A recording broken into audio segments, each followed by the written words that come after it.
Bonjour les sixièmes, je vous propose pour démarrer le troisième et dernier thème de l'année un mode de fonctionnement légèrement différent à partir d'une vidéo dans laquelle on va vous demander de faire des choses et cette vidéo durera 10 minutes, un quart d'heure maximum, mais il faudra faire de nombreuses pauses. Donc, dans un premier temps, je vous demande d'aller chercher votre cahier, d'avoir votre trousse avec les différentes couleurs nécessaires, le bleu, le rouge, le vert. Pause. Bien, maintenant que vous avez vos affaires, nous allons démarrer. Voici une photo vue par satellite de notre planète Terre. Première question, pourquoi est-ce que notre planète est-elle souvent appelée planète bleue? Pause, je vous laisse répondre. Comme vous avez dû y penser, elle est appelée planète bleue, vous le voyez, parce que globalement, les océans lui donnent cette couleur qui la distingue d'ailleurs des autres planètes. Mais pour autant, il aurait été possible de l'appeler planète verte. Donnez-moi une idée. Pourquoi est-ce qu'elle pourrait être appelée planète verte? Pause. Et oui, elle pourrait être appelée planète verte parce qu'au niveau des continents, vous voyez que la couleur dominante est le vert. Alors le vert est dû à quoi? À la végétation qui couvre les continents. Donc nous allons nous intéresser à cette spécificité que recèle notre planète et qui en fait sa richesse. Notre planète abrite la vie, notamment la vie végétale au niveau des continents. Je vous demande d'écrire correctement, proprement, les titres du thème, du chapitre et la question qui nous intéresse dans notre nouveau chapitre. Allez-y, pause. Alors, à la surface des continents, vous le voyez, on trouve beaucoup de végétation, même si certains territoires restent déserts. Vous avez ici, au niveau de l'Afrique, un grand désert, le désert du Sahara, en Australie, au pôle sud et au pôle nord. Vous comprenez bien que la présence de végétation est liée à des conditions climatiques qui ne sont pas propices au développement quand nous sommes au pôle Nord, au pôle Sud, mais également au niveau de l'équateur. Imaginons que nous sommes dans une forêt telle que nous connaissons par chez nous, c'est-à-dire une forêt d'arbres à feuilles caduques. Caduques signifie que les arbres perdent leurs feuilles en hiver. Eh bien, toutes ces feuilles, toutes ces branches tombent à la surface du sol. Si nous imaginons ou si nous observons, nous avons la chance d'observer une coupe de sol. Regardez ici, vous voyez les arbres venir s'enraciner dans le sol. Voici ce que nous verrions au niveau d'une coupe de la surface du sol. Alors, vous allez être intrigué par le piolet qui est ici présenté sur cette photo. Il faut savoir qu'en géologie, les photos sont souvent accompagnées d'un objet. L'objet du géologue, c'est le piolet, qui permettra d'avoir une idée de la dimension réelle des objets. Donc ici, un piolet qui fait 20 cm nous montre que nous avons une coupe de sol sur à peu près 1 mètre de profondeur. Chez nous, les sols sont plus ou moins profonds et les arbres arrivent à s'enraciner sur 1 mètre, 1 mètre 50 en profondeur dans les forêts. Alors, je vous demande à l'oral de me décrire l'organisation du sol. Que voit-on depuis la surface jusqu'à 1 mètre en profondeur dans le sol? Pause. Je vous laisse parler tout seul devant votre ordinateur. Alors, réponse. Vous voyez que on observe en surface les feuilles, les branches tombées au sol, qui est représentée ici par cette représentation schématique. Nous avons, et cet amoncellement de matière organique tombée au sol s'appellera la litière du sol. La litière, attention à ne pas confondre avec la litière où les chats font pipi caca. Vous avez ensuite une deuxième couche qu'on peut appeler ici un horizon, qui est formé de matière plus noirâtre, plus brune. C'est ce qu'on appelle l'humus du sol. Puis en dessous, vous allez avoir un espace où la terre apparaît plus claire et présente également des cailloux, des morceaux de roche fragmentés. Et enfin, tout en dessous, on peut retrouver des roches qui sont saines, moins altérées, moins abîmées, et qu'on appellera la roche mère du sous-sol. Je vous demande de reproduire dans votre cahier cette partie du schéma et de noter à chaque fois les différents éléments que nous rencontrons dans le sol et le sous-sol.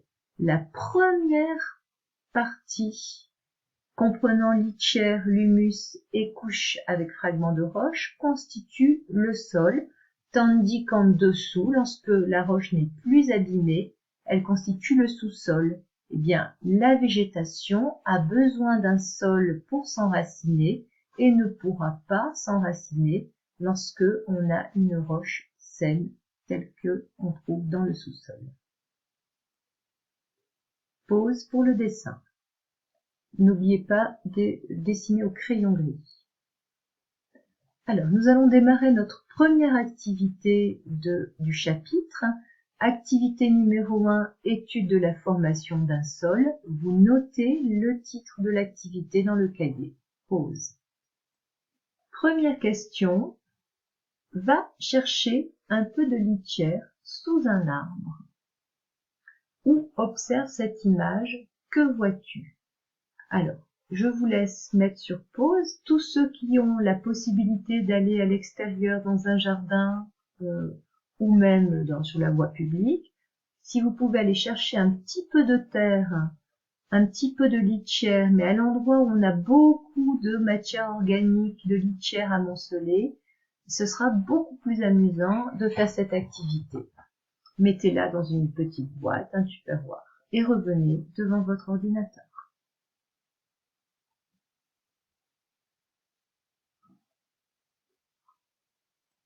Alors, que vois-tu sur cette image ou dans votre échantillon de litière? Eh bien, vous repérez ce que nous avons évoqué, à savoir des feuilles plus ou moins abîmées. Vous avez également ici le fruit d'un chêne tombé au sol. Vous avez également des branches. Mais parmi tous ces éléments, vous voyez que vous avez ici un ver de terre, un animal présent dans le sol. Ici, on vous a mis en évidence également un animal qui est la larve du hanneton. Et si on cherchait bien, en tout cas, c'est beaucoup plus facile avec un échantillon de sol réel, vous voyez que ça peut grouiller de vie. Vous avez également des cailloux venus de la roche non altérée du sous-sol qui remontent et qui se fragmentent et que l'on retrouve dans le sol. Question numéro 2. Pourquoi dans ce dispositif les animaux vont dans l'alcool? Alors ce dispositif, observons-le, c'est un dispositif dans lequel on met de la litière dans un entonnoir et au-dessus on place une source de lumière. Et vous avez l'entonnoir qui est relié à un petit flacon rempli d'alcool.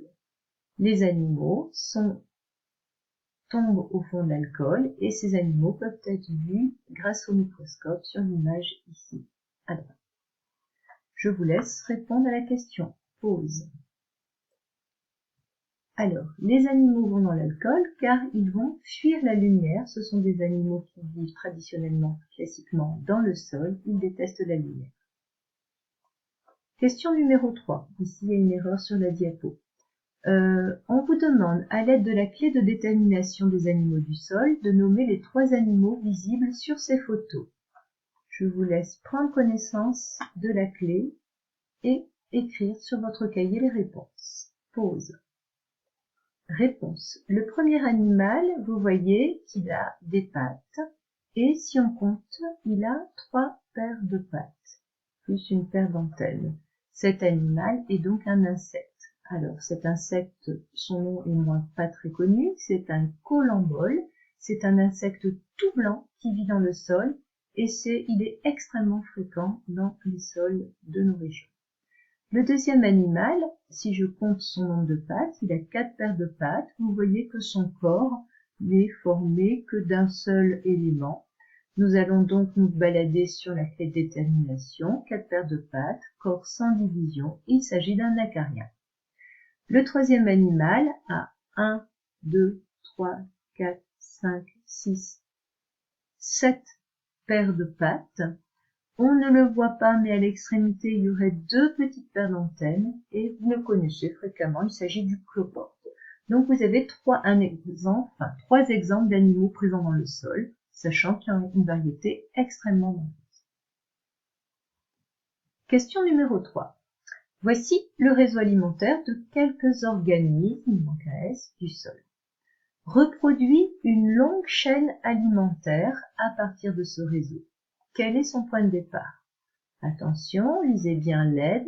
Une chaîne alimentaire est une suite d'êtres vivants qui est mangée par un autre. Exemple, les végétaux sont mangés par le collembolle qui est mangé par la litobie. Alors, trouvez-moi dans ce réseau une longue chaîne alimentaire. Pause, écrivez sur votre cahier. Réponse. Alors, vous avez ici la litière un exemple de réponse, la litière qui est mangée ici par la lule, qui elle-même est mangée par la litobie. Ou bien la litière qui est mangée par ça c'est quoi comme animal? Le cloporte qui va être mangé par l'araignée. Vous pouvez avoir également le champignon mangé par le ver de terre. Bref, vous avez plusieurs réponses possibles. La question, si on la lit jusqu'au bout, c'est quel est le point de départ de la chaîne alimentaire écrite? Et à chaque fois, vous voyez qu'on part de la litière. Et donc, tous les animaux du sol vont avoir comme activité de s'alimenter à partir de la litière. On va les appeler les décomposeurs de la litière. Cette litière va se décomposer petit à petit. Les animaux vont émettre des excréments dans le sol et la matière brune, l'humus que nous voyons dans le sol, c'est le résultat de la dégradation de la litière du sol mélangée avec les excréments des petits animaux du sol. Des êtres vivants que nous ne voyons pas même au microscope, même à la loupe binoculaire, seraient les bactéries présentes dans le sol, qui vont elles aussi participer à cette dégradation, qui auront donc un rôle de décomposeur de la litière. À la fin de cette décomposition, quand l'humus est complètement décomposé, il est devenu de la matière minérale, des substances minérales. Et vous vous souvenez que les substances minérales du sol, elles serviront à qui? Eh bien oui, elles serviront aux arbres, aux plantes qui s'enracinent grâce et qui ont besoin pour se développer, pour se construire, de ces substances minérales. Et puisque vous avez tout compris, je vous demande de copier la leçon numéro 1. N'oubliez pas de faire le petit signe classique ici avant d'écrire votre leçon. Cette leçon, vous l'apprendrez correctement et je vous invite à faire un QCM pour vérifier si tout est bien compris. Ciao, ciao!